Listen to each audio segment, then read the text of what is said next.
VIP news और मैं हूं आपके साथ शिवांगी जैन। और आज हम बात करेंगे क्या है आखिर हड़ताल का हल। इसलिए अपनी आवाज को पहुंचाने और अपने हक को पाने के खातिर कर्मचारियों का इसे अस्त्र माना जाता है। लेकिन यही हड़ताल जब बार बार होने लगे तब सवाल उठते हैं, सवाल इसे करने वालों पर भी और सवाल कर्मचारियों की आवाज को ना सुनने वालों पर भी।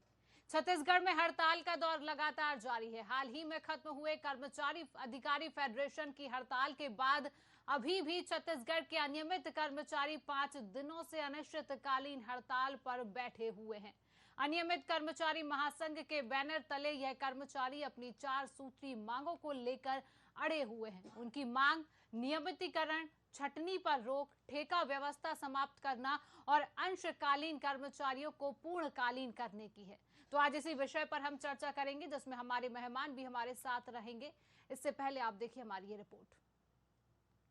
प्रदेश में 3 लाख से ज्यादा दैनिक वेतनभोगी अनियमित संविदा कर्मचारी आज यहाँ मौजूद हैं। लगातार 5 दिनों से इनका ये संघर्ष और आंदोलन मुख्यमंत्री भूपेश बघेल को और याद दिलाना चाहता हूँ, क्या वादा आपने किया था, क्या भरोसा दिलाया था और भरोसे को तोड़ने का काम कर रही है। कांग्रेस सरकार ने घोषणा पत्र में लिखा था, वो शब्द मैं पढ़ के सुनाता हूँ। अनियमित संविदा एवं दैनिक वेतनभोगी कर्मचारियों के रिक्त पदों में नियमितीकरण की कार्रवाई की जाएगी, किसी की छटनी नहीं की जाएगी। ये उनके जन घोषणा पत्र के बिंदु हैं। आज हमारी मांग कर्मचारियों की है, नियमितीकरण, हमारे अंशकालिक को पूर्णकालिक किया जाए, कार्य से पृथक कर्मचारियों को काम से वापस हो और कर्मचारियों का नियमितीकरण हो। इन मुद्दों को लेकर हमारा संघर्ष जारी है।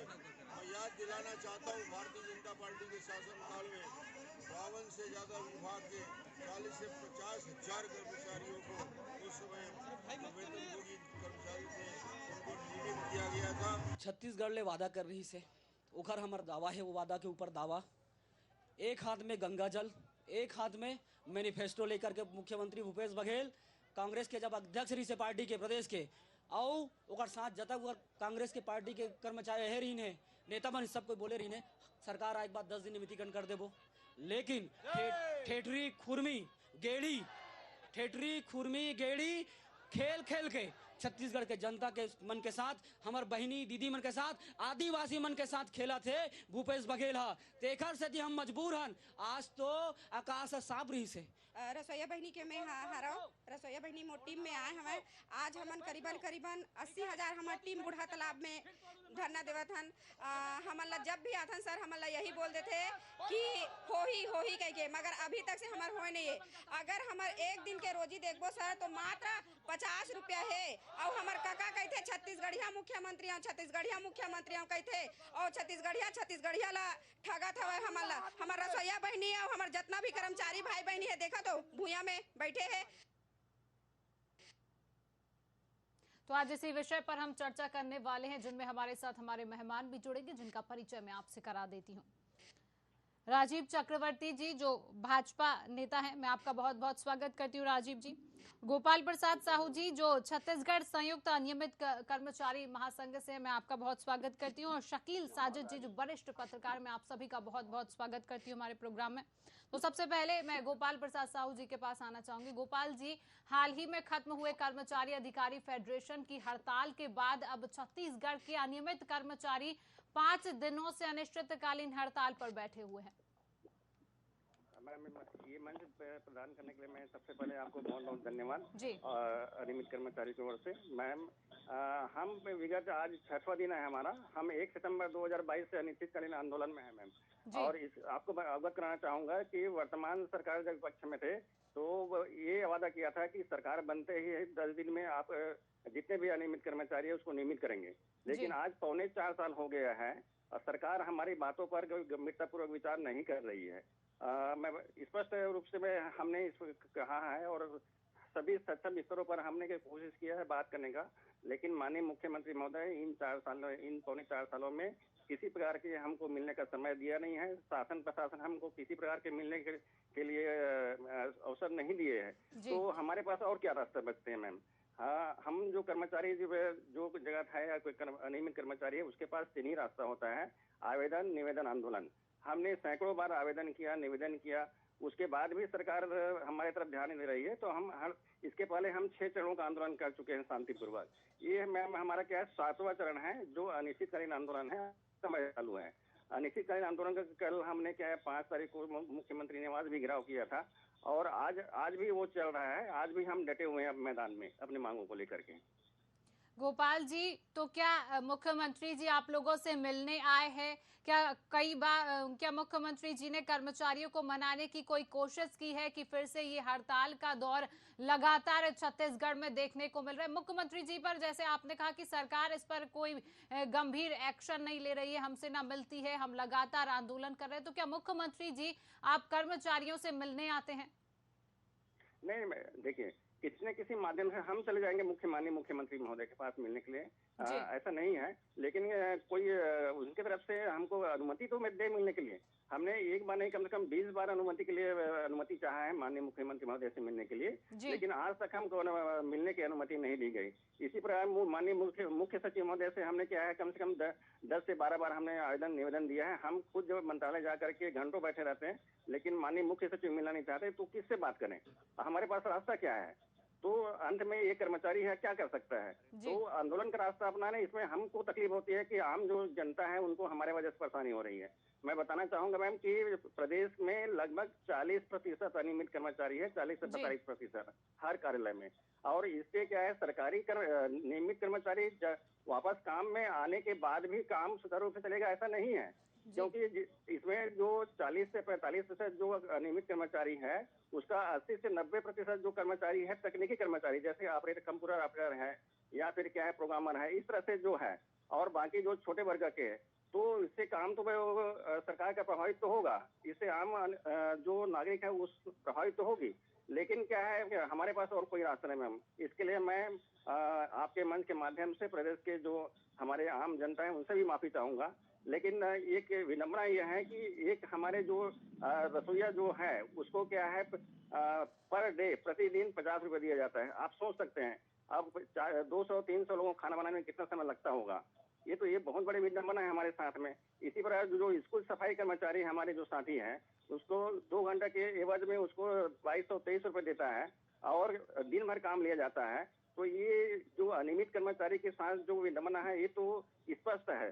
तो ये सब चीजों से हमारे जो अनियमित कर्मचारी है काफी आक्रोशित है। और यहाँ पर मैं और स्पष्ट रूप से बताना चाहूंगा, जो अनियमित कर्मचारी है इसमें भिन्न भिन्न वर्ग के हैं, लगभग 7 वर्ग के हैं मैम इसमें। जैसे संविदा, दैनिक वेतनभोगी में जो कलेक्टर दर है वो है, फिर जो श्रम आयुक्त से जो दर निर्धारित होता है उस पर श्रमिक है, इस तरह से मानदेय भी है, जॉब दर भी है, आउटसोर्सिंग ठेका, इस प्रकार 7 लोग काम करते हैं। सरकार हमको तोड़ने के लिए, हमारे शोषण के लिए भिन्न भिन्न वर्ग में हमको बांट दिया है, जिससे हम अपने बात न उठा सकें। आज भी हमारे जो रसोईया जो बहनें हैं वहाँ पर जो भाई हैं बैठे हुए हैं, हम लोग भी बैठे हुए हैं। तो ये 6 दिन बैठने के बाद भी यदि कोई सरकार के प्रतिनिधि या उसके जो सत्ता पक्ष के जो जनप्रतिनिधि हमसे मिलने नहीं आ रही है, तो ये तो हमारे लिए बहुत ही अत्यंत खेदजनक विषय है।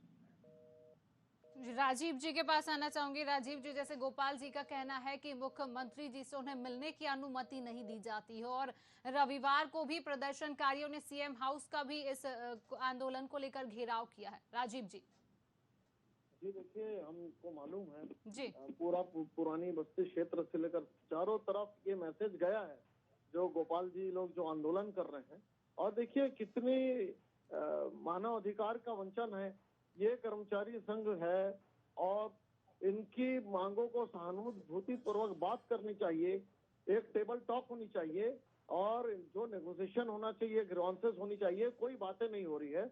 और बहुत दुर्भाग्यपूर्ण है कि कोई मिलने के लिए समय नहीं दे रहा है। ये कितनी असंवेदनशील सरकार है। ये कितनी दुखद स्थिति की है कि ये जो कर्मचारी बंधु हैं ये लगातार इनकी मांग है कि हमें नियमित किया जाए, छोटी सी मांग है और जिसके ऊपर ये सरकार अपने अधोरचना में इतनी खर्च कर रही है। ये अपने बंगले बनाने के लिए खर्च कर रहे हैं, अपनी वाहनों पर खर्च कर रहे हैं, इनकी विदेश यात्राएं जारी है। पर एक छोटी सी मांग, और जब ये विपक्ष में थे तब ये इनके पंडाल में जाके इन्होंने कहा था कि हम अनियमित कर्मचारियों को नियमित करेंगे। लेकिन छोटी सी मांग को सुनने के लिए न मुख्य सचिव के पास समय है और न मुख्यमंत्री। दरअसल समय की बात नहीं, समय तो भरपूर है, गिल्ली डंडा खेल रहे हैं, गेड़ी चढ़ रहे हैं, लफाजी कर रहे हैं, लफाजी इंटरव्यू दे रहे हैं बैठ के, अपनी शराब का ब्रांड बता रहे हैं। दरअसल इनका नैतिक साहस नहीं है कि इन कर्मचारी बंधुओं के साथ आंख से आंख मिलाकर सरकार बात कर सके। इनके पास नैतिक साहस नहीं है कि सहानुभूति पूर्वक इनकी बात सुन सके। ये मुख्यमंत्री और ये जो सरकार की प्रशासनिक जो पूरी तंत्र है छत्तीसगढ़ सरकार की, इनका नैतिक साहस नहीं है कि ये कर्मचारी बंधुओं के साथ बैठकर छोटी सी, अगर इनकी 10 मांगे हैं तो 3 मांगों को हम मान लेते हैं और आइए आप कल से काम पर आइए। तो ये पूरी तरह से निर्दयी हो गए, निष्ठुर हो गए। तो ये निर्दयी और निष्ठुर प्रशासन से क्या उम्मीद कर सकते हैं।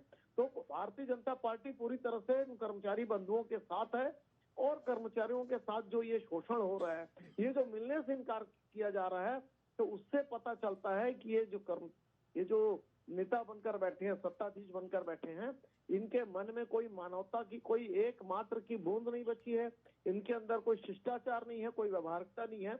और बिल्कुल हम ये जो कर्मचारी बंधु है, नियमित को जो उनकी मांग है नियमितीकरण किया जाए, चाहे दैनिक वेतन भोगी कर्मचारी हैं और बाकी भी बहुत सारे कर्मचारी बंधु है, बिल्कुल उनकी मांग जायज है और बहुत सारे प्रदेशों में उन्हें नियमित किया जा रहा है।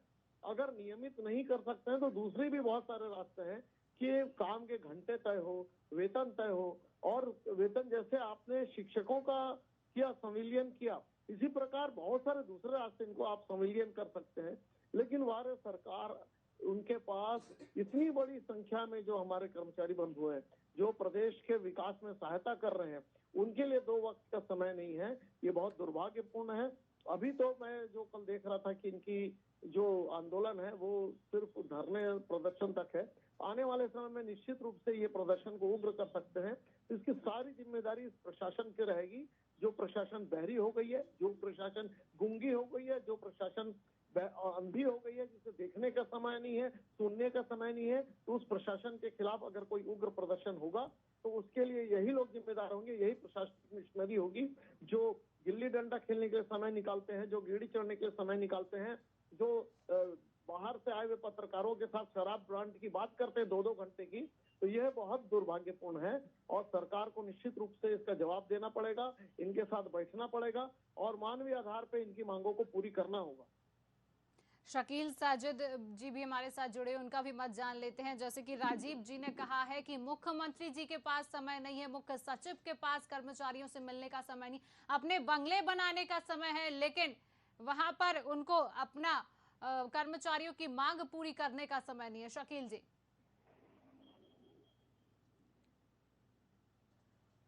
तकनीकी समस्या के कारण शकील जी हमारे साथ नहीं जुड़ पाए, तो मैं गोपाल जी के पास आना चाहूंगी। गोपाल जी, जैसे कि पूर्व मुख्यमंत्री रमन सिंह ने कहा है कि अगर भाजपा की सरकार आएगी तो सबसे पहले वो कर्मचारियों की चिंता करेंगे। गोपाल जी, इस बात पर आप क्या कहेंगे? मैम, हमारे पास उम्मीद के अलावा और कोई रास्ता नहीं है। जब बीजेपी की सरकार थी फिर भी हमने काफी प्रयास किया था। 2018 में, 17 में हम विगत 2010 से हम प्रयास कर रहे हैं निरंतर अपने नियमितीकरण और जाप सुरक्षा को लेकर के। लेकिन बीजेपी की सरकार ने भी हमको क्या है, हमारी बातों को गंभीरता से नहीं लिया। परिणाम आप देख रहे हैं कि आज सत्ता में नहीं है। तो मैं स्पष्ट रूप से बताना चाहूंगा, हमारे बीजेपी के जो आदरणीय जुड़े हुए हैं, हमारी संख्या, हम 1,80,000 की बात करते हैं, लेकिन हमारी संख्या लगभग 5 लाख है। हम 1,80,000 जो तकनीकी रूप से जो कर्मचारी हैं वो हैं, लेकिन इसके साथ 80,000 आपका जो रसोईया जो बहनें हैं, भाई हैं, वो हैं, और इस प्रकार के करीब 60,000 मितानिनें हैं, और जो हमारे साथ जो और अलग अलग भिन्न भिन्न वर्ग के जो भाई बहने हैं वो भी है। तो ये सब मिलाकर के लगभग 5 लाख कर्मचारी है और हमारे साथ लगभग क्या है 30 लाख का वोटर है, और ये से 10 से 15% का वोट प्रभावित करता है। तो इसको समझना पड़ेगा, जो भी राजनीतिक दल है, हम किसी एक सिर्फ एक वोट देने वाले व्यक्ति नहीं है। तो हमारे साथ जुड़े जो बीजेपी के प्रवक्ता है, उस साथी है, आदरणीय है, मैं उससे निवेदन भी करूंगा कि इस तरह से क्या है कि ठीक है, हमारे सम्माननीय है पूर्व मुख्यमंत्री जी, हमने आमंत्रित किया था, हमारे मंच में भी आए। हम भी चाहते हैं कि जो भी वादा हो या जो भी कमिटमेंट हो वो सही होना चाहिए। जैसे हमारे पहले माननीय वर्तमान मुख्यमंत्री ने किया है, इस तरह से वादा करने से हम एक प्रकार से निरुत्साहित हैं।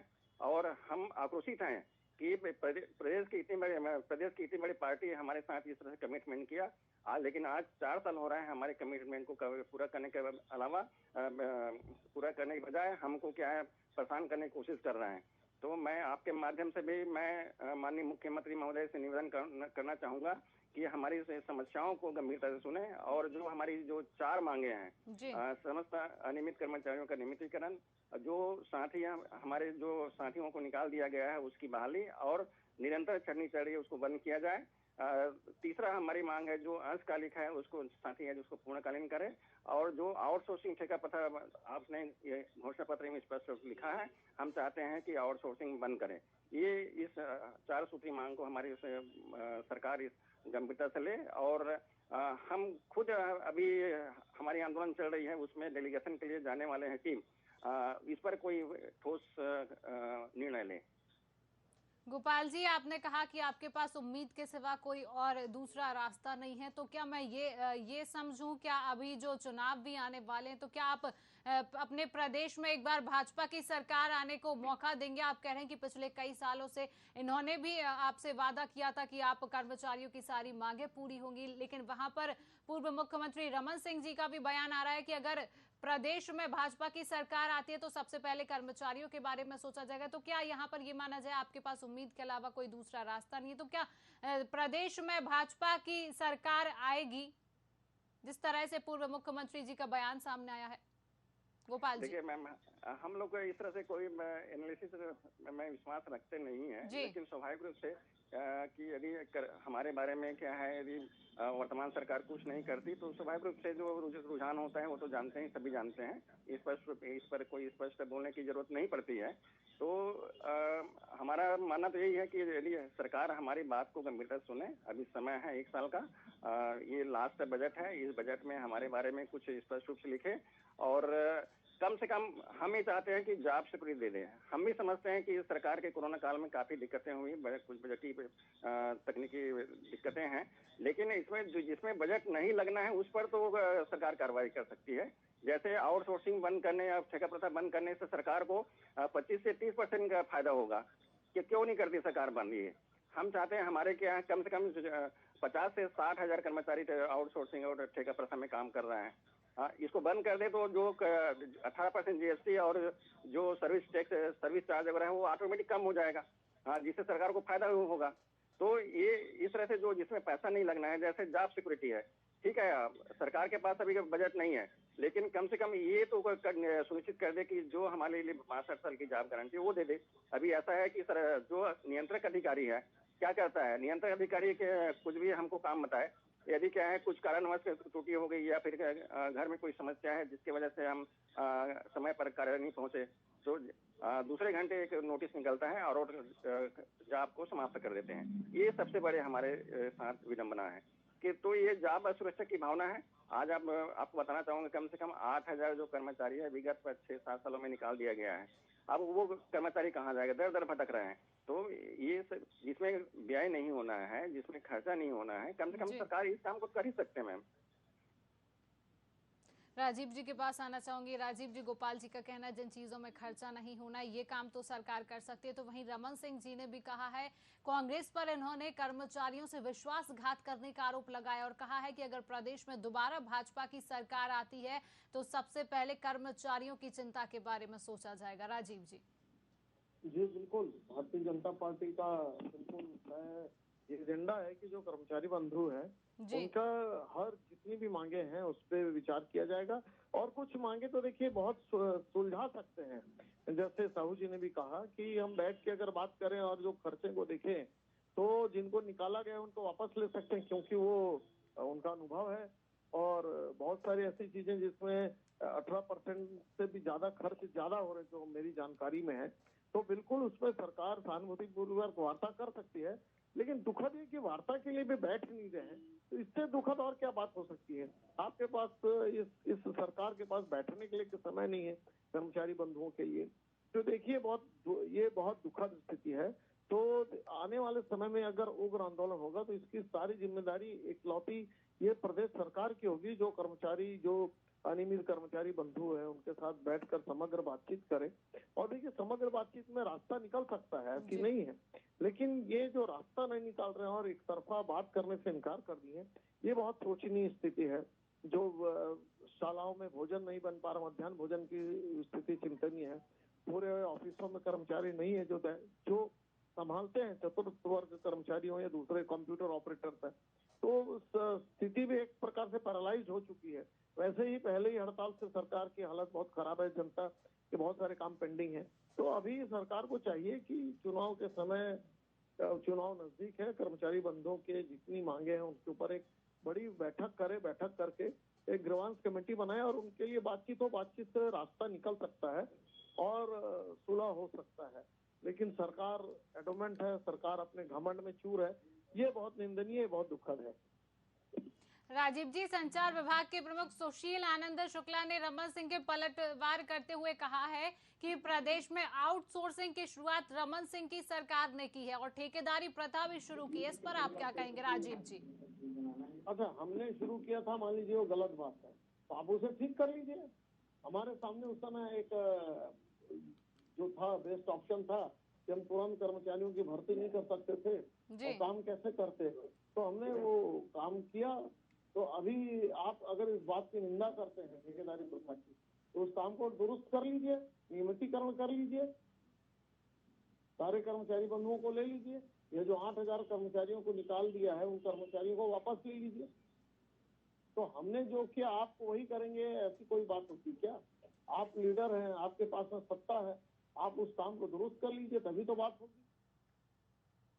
लेकिन डॉक्टर रमन सिंह जी जो हैं वो तो भरोसा दिला रहे हैं कि भाजपा की सरकार आती है तो कर्मचारियों की जो भी मांगे हैं उनकी चिंता की जाएगी, उनकी मांगों को पूरा किया जाएगा। वहां पर कर्मचारी भी अड़े हुए हैं कि जब तक उनको नियमित नहीं किया जाएगा वो आंदोलन समाप्त नहीं करेंगे।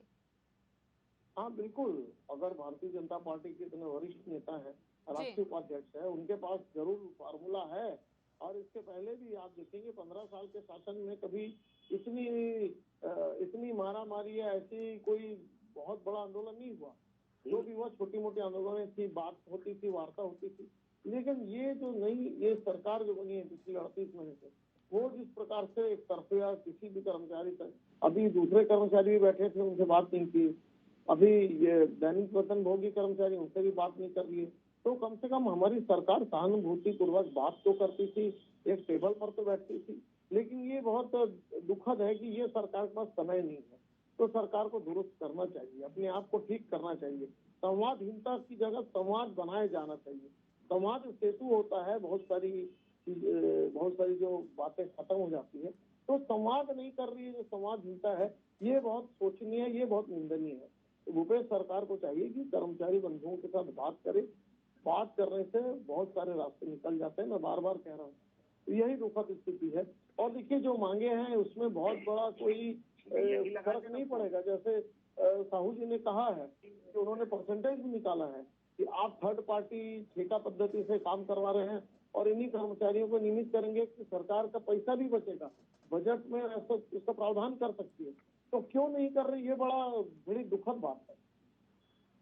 गोपाल जी, कर्मचारियों की तरफ से ये बात सामने आई है कि जब तक कर्मचारियों को नियमित नहीं किया जाएगा तब तक वो आंदोलन समाप्त नहीं करेंगे। गोपाल जी, तो कब तक चलेगा आखिर ये आंदोलन? कब तक चलेगा? कब तक छत्तीसगढ़ हमारी मांगे पूरी करो के नारे से गूंजता रहेगा? गोपाल जी, आपके माध्यम से मैं माननीय मुख्यमंत्री महोदय से निवेदन करना चाहता हूं कि हमारी बातों को सुने और हमारी समस्याओं के हल के लिए आप बुलाएं हमको, हम कहीं भी आने के लिए तैयार हैं।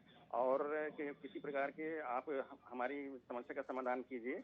हम भी नहीं चाहते, यहाँ पर क्या है कि इस तरह से क्या है बैठे रहना से नहीं चाहते हैं। बहुत सारी समस्याएं होती है, आम नागरिक परेशान होते हैं, लेकिन हमारे पास कोई रास्ता नहीं है। यदि सरकार हमारी बातों पर गंभीरता से विचार नहीं करेगी, हमारी आंदोलन को यदि हल्के में लेगा, तो हमको अनिश्चितकालीन जैसे हम बैठे हैं हम कंटिन्यू करेंगे इसको। मैम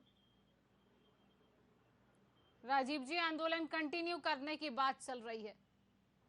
बिल्कुल आंदोलन कंटिन्यू करना चाहिए, क्योंकि कहावत ही है, जोर जुर्म के टक्कर में संघर्ष हमारा नारा है। तो अब वो कर्मचारी बंधुओं के पास संघर्ष के सिवा कोई दूसरा रास्ता नहीं है। और ये जो मैंने कहा कि तो आखिर क्या वजह है कि भूपेश सरकार कर्मचारियों से बात करने को मंजूर नहीं है, उनकी मांगे पूरी करने को मजबूर नहीं है कि कर्मचारी लगातार हड़ताल की मांग करें, लगातार आंदोलन चल रहे हैं। पिछले 5 दिनों से कर्मचारी अभी हड़ताल पर है, पिछले कर्मचारी फेडरेशन की मांग को लेकर हड़ताल पर थे। तो क्यों भूपेश सरकार इसको लेकर गंभीर नहीं हो रही है, कर्मचारियों से बात करने को राजी नहीं हो रही है? ये देखिए इसीलिए है कि इनके भूपेश बघेल जी के सरकार के जो नौकरशाह हैं और जो मंत्री हैं वो दिशाहीन है। उनके पास कोई स्पष्ट कार्य योजना नहीं है। कोई भी काम करने के पहले एक बजट बनाया जाता है कि मैं अमुक अमुक संसाधन में इतने खर्च करूंगा, हमारा अधोरचना में इतना पैसा खर्चा होगा, हम कर्मचारियों के लिए इतना पैसा रखेंगे। तो ये दिशाहीन सरकार है। ये सरकार का अधिकांश समय अपने राजनीतिक फैसले लेने में और दिल्ली में गुजर जाता है, बाकी समय बचता ही नहीं है। तो जो सरकार गंभीर होती है, आप देखिए ये ऐसी स्थिति गुजरात में भी है, असम में भी है, बहुत जगह है जहाँ पे कर्मचारियों को धीरे धीरे नियमितीकरण किया जा रहा है। लेकिन केवल इतनी विकराल स्थिति केवल छत्तीसगढ़ में क्यों है? छत्तीसगढ़ में इसलिए है कि सरकार संवादहीनता की स्थिति में। सरकार अपने जो वित्तीय सलाहकार है उनके साथ अगर बैठे और बैठकर जो कितना आवक है कितना जावक है एक बजट तैयार करे, एक बजट तैयार करने के बाद निश्चित रूप से इसका बहुत सारे दूसरे राज्यों के मॉडल को भी सरकार देख सकती है कि किस प्रकार से धीरे धीरे उनका नियमितीकरण किया जाता है, किस प्रकार से निकाले गए कर्मचारियों का समायोजन होता है, कितने रिटायर्ड लोग हुए उनको संविदा में इन लोगों को, और ये विशेषज्ञ भी हैं जितने ये कर्मचारी हड़ताल कर रहे हैं ये अपने काम में पक चुके हैं और ये मानवीय आधार पर इनको देना चाहिए। चलिए राजीव जी, समय का अभाव रहते हुए इस चर्चा को हम यहीं रोकेंगे और आप सभी मेहमानों का हमारे साथ जुड़ने के लिए बहुत बहुत शुक्रिया। तो छत्तीसगढ़ के कर्मचारी अधिकारी फेडरेशन की हड़ताल का मामला पक्ष और विपक्ष का मुद्दा बन गया, जहां एक और पूर्व मुख्यमंत्री डॉक्टर रमन सिंह कांग्रेस पर कर्मचारियों से विश्वासघात करने का आरोप लगाया है और कहा है कि अगर प्रदेश में दोबारा भाजपा की सरकार आती है तो सबसे पहले कर्मचारियों की चिंता की जाएगी। तो वहीं संचार विभाग के प्रमुख सुशील आनंद शुक्ला ने रमन सिंह पर पलटवार करते हुए कहा है कि प्रदेश में आउटसोर्सिंग की शुरुआत रमन सिंह की सरकार ने की और ठेकेदारी प्रथा भी शुरू की। तो अब देखना होगा कि आखिर कब तक छत्तीसगढ़ हमारी मांगे पूरी करो के नारे से गूंजता रहेगा। तो मुझे दीजिए इजाजत, नमस्कार।